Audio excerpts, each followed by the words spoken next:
Welcome everybody to the next edition of the Stay on Course podcast. Today on my podcast, I'm excited to welcome Danielle Barone. She is a licensed clinical social worker, trauma-informed therapist, and founder of Ways Therapy Group in Boca Raton. And Danielle specializes in helping adolescents and adults navigate trauma, PTSD, anxiety, OCD, and emotional regulation through compassionate, evidence-based care that empowers lasting healing and resilience. Welcome, Danielle, to the Stay on Course podcast. Thank you so much for having me. Happy to be here. Well, I'm super excited to have this conversation with you in my new studio. For those of you who are listening and for those of you who are seeing this live, this is our first ever podcast in the studio. Yes. Yay. I'm excited. But before we get into it, Danielle, I ask all of my guests, what is your favorite food? Okay, so when all else fails, pizza. Right? It's easy, it's quick. It's always good. Pizza. I have to go with pizza. Pizza. And where do you go in Boca to get your favorite pizza? So unfortunately, sorry, everybody who makes pizza in Boca, but unfortunately, there's not like a really standout place. We end up choosing Dominic's a lot. Sometimes Sicilian Oven. But I'm really picky about pizza because when I met my husband way back when I was a teenager, we worked in a pizza place. And so the best pizza is the pizza my husband makes, actually. Oh. So yeah, so everybody else doesn't compare. So we're kind of just like, at the mercy of whatever's available. But usually Dominic's is where we go. Okay. Yeah. There's this place people keep talking about called Papa Giuseppe's or Uncle Giuseppe's. Have you been there? No, I haven't heard of it. That place. And then there is a really good pizza place in Meisner Park. Ooh, okay. I'm always up for a new pizza place. All right. Yeah. I got to tell you, it's that little one on the side. There's like a little strip mall. Oh, Mr. 01 you're talking about. Yeah. We've ordered from there. It's pretty good. I think it's great. It's interesting because they have a star pizza where they put like ricotta cheese in the crust. So that's really good. It's different. And I tend to also, while I like original pizza with a red sauce, I also like a white pizza with like chicken on it, and the garlic. So either one. And they make a good white pizza there. Awesome.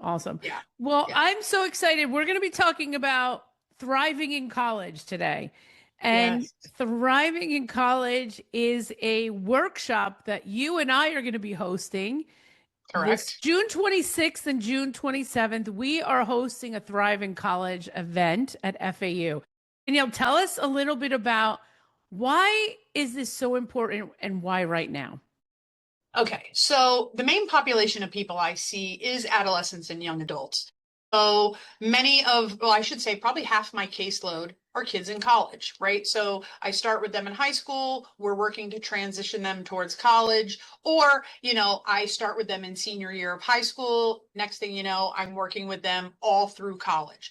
And often, maybe even more than often, what I hear is nobody told me X, right? Nobody told me I was going to get homesick. Nobody told me how to write an email. Nobody told me that I actually have authority and agency and autonomy in my college experience, right?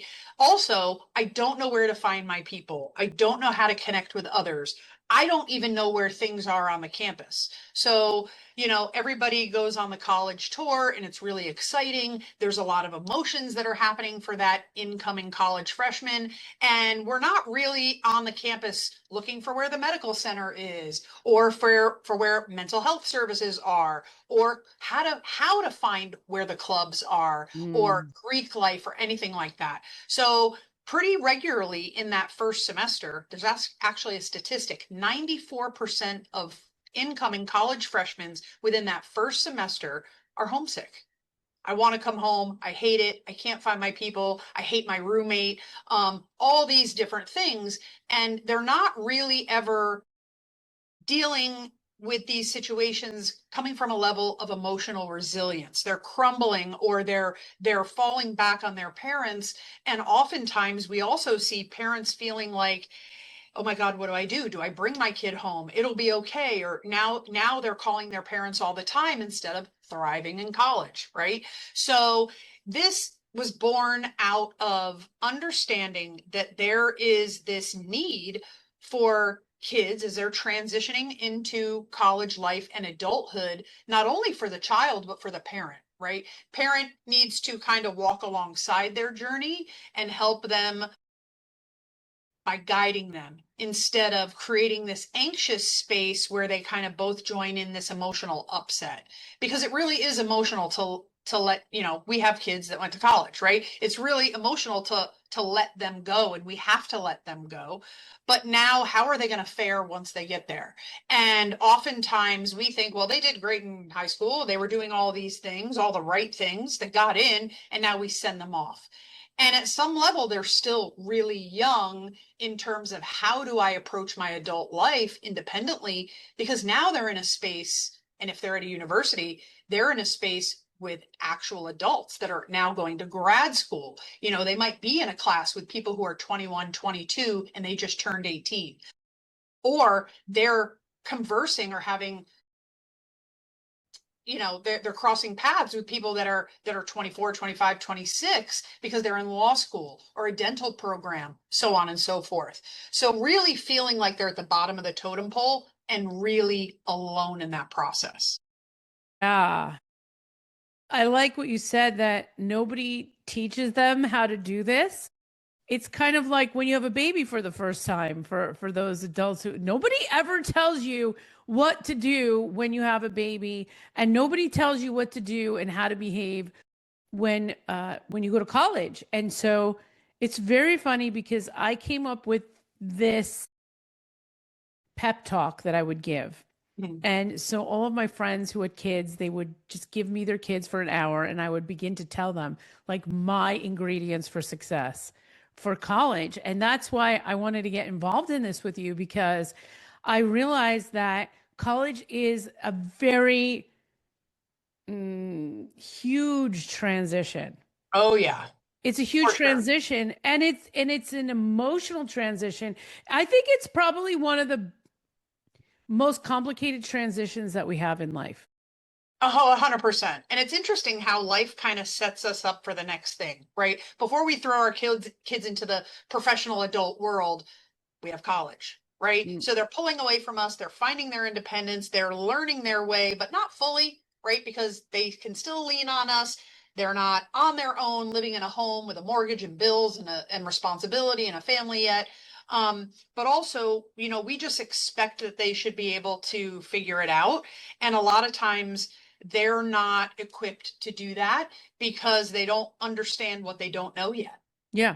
right? And I think it's like a partnership here. It's a partnership for the parent and the child. And Yes. so when the parent goes to drop them off at school, when they have the orientation, it's really also a joint venture. As the child is going through orientation, the parent is also with them. When I went through orientation with my daughter, Mhm.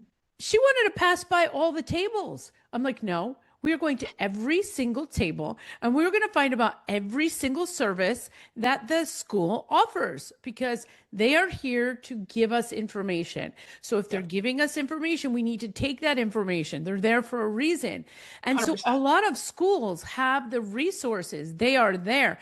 It's our responsibility as parents and the student's responsibility to take advantage of those things, because that's what orientation is for. And we need to be able to get in the mindset that if they're giving us information, we're receiving the information, and then we're really looking at that information and integrating it into the way we're behaving and the knowledge that we have about the campus. Because you made some really good points. I completely agree. There's a lot of misconceptions from the incoming freshman's view, right? Like they don't realize that they need to know certain things or that there are certain resources. So, for example, emailing a professor, understanding that college is not 13th grade, that there is time management now that's going to be involved often in session. When I'm working with a junior or a senior in high school, I've screenshotted my kids' college schedules to use for this purpose, because I asked them, have you ever seen a college schedule? They're like, no. I'm like, okay, well, let's look at it. Look at how much time you now have on your hands. You're not in class from 7:30 to 2:45 anymore every Mm. day, right? Now, maybe you have one whole day where you don't have classes, or your classes only take up 3 hours of your day. Now, what are you doing with the rest of your time? How are you budgeting that time? Are you making time to be social, to pay attention to your homework and studying, to get out on the campus and have experiences? And they also don't realize that there's certain components that come with joining a club. For example, Greek life. I know that's not a club, it's a whole nother entity, but a lot of people think, oh, I'm just paying for friends. No, Greek life is not about paying for friends. Matter of fact, college in itself is the very beginning of your professional career, right? Your professional development. This is an entity that is setting you up to succeed professionally. This is not something, this is elective. We're choosing to be there. This is not Mm. something that, the state of Florida or any other state is making you do until you go, finish 12th grade. So they don't necessarily realize that there are many aspects that help you develop professionally in Greek life, right? Yeah. These upperclassmen are holding the underclassmen accountable, teaching them how to have professional networking, how to build a resume. We want to have experiences where how do we navigate our time? They have chapter meetings that hold these kids accountable. So that's just one little microcosm of being at college, right? But now, even joining, for example, I have somebody that I used to work with who became the president of the Hillel at FAU because she just made her way. She found out that this is where I really want to be. These are my people, and I feel really comfortable here. And now we have friend groups across all different areas of the college. It's not just let me pin down to one girl, one boy, and that's my ride or die through this experience. I can play intramural sports and have a friend group there. I can join Greek life and have sister or brotherhood there. I could be in a club because I'm an entomology major and I love bugs. Maybe I should join that club, right? So there's all these different things that allow us to grow because in those entities, we're also talking to professors. We're Mm. also dealing with adults. We're also learning different pathways to what professions are out there. Yes. Yes. And the thing is, it is the prequel to our professional life. One of the pieces of advice that I always give is find a friend in every class. The first 2 days of class, you should be looking for that one person, the two people that you can get their phone numbers, their email addresses. Make sure you have a friend in class because if you miss a class, you need to be able to call somebody to get some information about what happened in class today. And it is super important to have those friends around you. Also, what those people become are study partners. In every class that you have, you should have begin to think about building a study group. Right. Building a study group of people that you can meet at the library to study for big exams. I cannot tell you how helpful it was for me in my college life to build those relationships because it did two things. It helped me stay accountable to what we were doing. I could ask questions if I didn't understand to my friends, but Yep. it also helped us during finals time because we studied together. And the most exciting thing is if you become the one that gets the most fluency in the content and you're teaching the other people that are in your little group, you retain and understand that information so much more than everyone else. Yes, So, definitely reinforces the information for sure. yeah. Yeah. So it is really about you building these power tools, these power skills that are going to help you thrive in college. It's like Yes. building these tools and your own toolkit so that when you go, you're not afraid. You know what to expect. And really, the truth is this after the first week, all that fear starts to come down because you realize it's not as scary as you thought it might be. You realize that you've prepared for this moment. And that's what Thrive in College is all about. It's about coming together as a community to learn the things that nobody told us.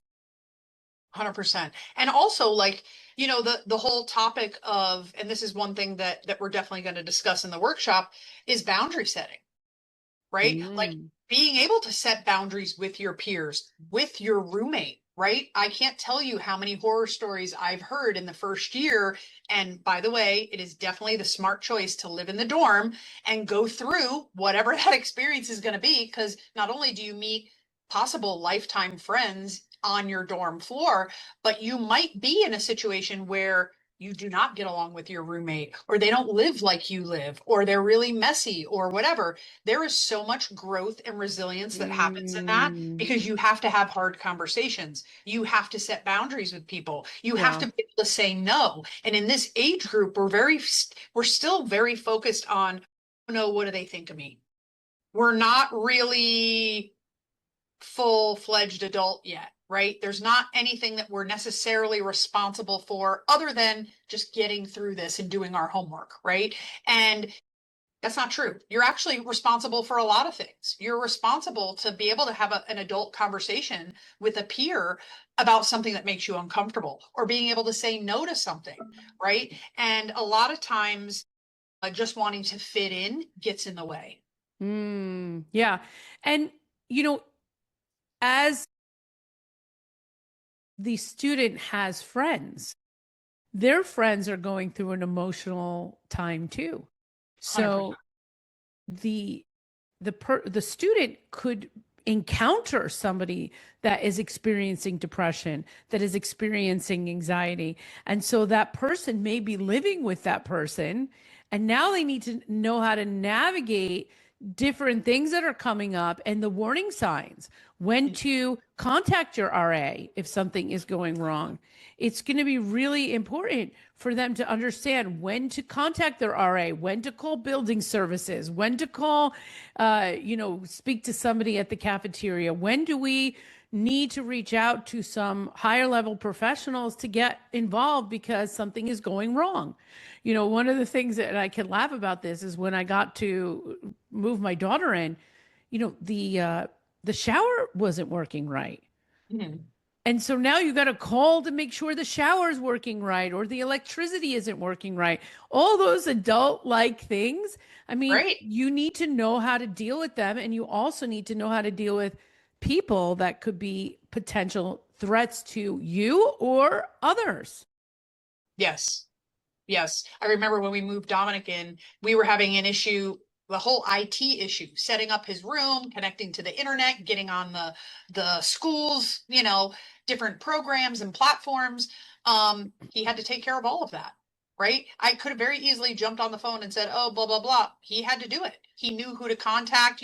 They try to set you up with like a list of things, but often parents take that role because we Yeah, want to leave them prepared, right? We want to right. leave feeling like, oh, there's no hiccups. But it's really helpful if they can do those things and the parent can guide or maybe just step back completely. I remember there was one situation.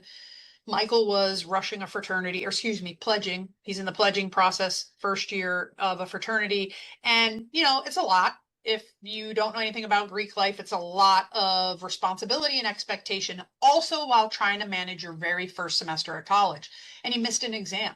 And he called me. He's like, Ma, what do I do? I missed the exam. I'm going to fail the class. Okay, send an email to the professor, right? Easy conversation. He's like, okay, he sends the email. What happens? He missed it again. He was Oh my so God. inundated with the fraternity responsibilities, he Yeah. missed it again. And he calls me. He goes, there's no way she's going to reopen the exam again. I go, explain your situation to her. The answer's already no if you do nothing. That's Explain right. your That's situation. right. She's an adult and so are you. She's been there before. She teaches college kids. She knows your struggle. He calls me back. He doesn't even say hi. The very first thing out of his mouth is, I don't know how it worked, but it worked. She opened the exam for a week. And smooth sailing after that. Now he knows, right? I didn't jump in for him. By the way, I can't. The college is not going to listen to me. He's an True. adult now, True. right? True. So he Yeah. has to do this for himself. It worked in his favor. Smooth sailing ever since because he learned resilience in that moment. I can take care of myself, right? I Yes. have the ability to do that. That's right. She is my peer. We are adults. And a lot of times, too, in terms of setting ourselves up to succeed professionally, they don't realize once they're towards the end of the college career, especially if they're planning on going to grad school, I need to build relationships with my professors. I should be going to office hours, even if I don't necessarily need it, Mm-hmm. because there will be a day I need a recommendation letter, right? Yes. Because grad schools are asking, all right, we need recommendation letters from two of your science professors, one economics, one, whatever your, poli-sci, wherever your path is going. And now the kid is done with their undergrad and they're like, I didn't do that. I can't get rec letters. How am I going to get into grad school? So this is a build. This is a build slowly but surely in your professional life that we're not really thinking about at 17, 18 when we walk through those doors. We're just trying to survive the experience. Yeah. And if children can be armed with all of this information, well, now they're looking through a completely different lens. Yeah. And we're setting them up to succeed and thrive instead of just surviving that experience. I love that. I love that. So many important points there. And the one that I think is hitting me is the building the relationships with the professors. Like Mm-hmm. there's probably that's the second power move, right? Especially when it comes to academics. I think Oh, the yeah. first one is get those friends in your class, get their phone Right. numbers, and the second one is become friends with your professor. They Let want you to succeed. They want you to succeed. make sure they know your name. They should know your name. Well, especially depending on your major, you might. So let's go back to entomology. Anything science related. You can get a position, whether it's paid or not, in the lab. And True. who doesn't need money in college, right? Everything's so expensive. And guess what? Getting that position in a lab where you're doing lab work, now you get to put that on your resume. So not only did you go to college and major in this thing, you worked in the lab at that college. You Yes. already now are gaining work experience. You can work in the business center of your college. If you're going to school to be a therapist, you could work in the counseling center, even as an admin, but you're doing things that give you a professional experience that can set you up for your future. And a lot of times kids go into it looking at it like it's 13th grade, and then they're blown away when they get there because it is not. It's a Yeah. whole other entity. I love that. I'm just gonna end with this quick story. One of Sure. my first jobs out of college, I received because of my professor from college. Wow. My professor from college that I became very involved with his class recommended me for a job and I got the job. It was one of my very first jobs. I was doing video production. I became a video coordinator. And it was because I was a producer in this communications class that I had. And my professor liked the work that I did and he recommended me for this job. So, our professors are connected. Some of the professors in college are connected to industry. And so we need to keep that in mind as we have the forward thinking mindset of being able to thrive in college. Danielle, what do you want to tell the audience about our event and why they should be coming? Well, I mean, this is something that, we're going to have a 2-day event. It's at the FAU Alumni Center. So we're going to be on a college campus. So when we're on break or at any time, you can explore the campus. Just to give you an idea of what resources are available, we're going to be talking about all things related to professional development, mental health, social services, finding your people, navigating those difficult times, how to even create boundaries with parents, right? Because sometimes we have parents that are reinforcing we can't do this because they need to be involved because that makes them feel better, right? So there's a lot of moving parts to this workshop. 2 days, 2 full days. We're going to provide lunch.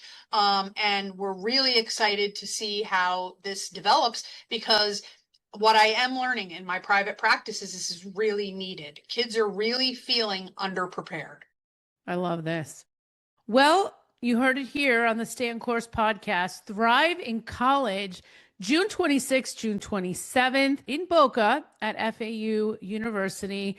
If you're interested in learning more, you can email me, Julie at julieriga.com, or you could go to Yep. wavestherapygroup.com and also look at all our socials. We'll be posting about it. But most importantly, join us June 26th, June 27th, FAU University.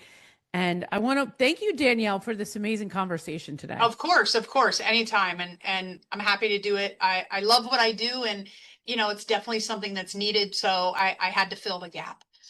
I love it. And the students and the parents are going to get so much out of the time that they have with us and together to build the relationship with the student and the parent, and then also for them to get key skills that they can take into their college experience so that they can thrive in college. Thanks so much for being a guest. Of course. Thank you so much for having me.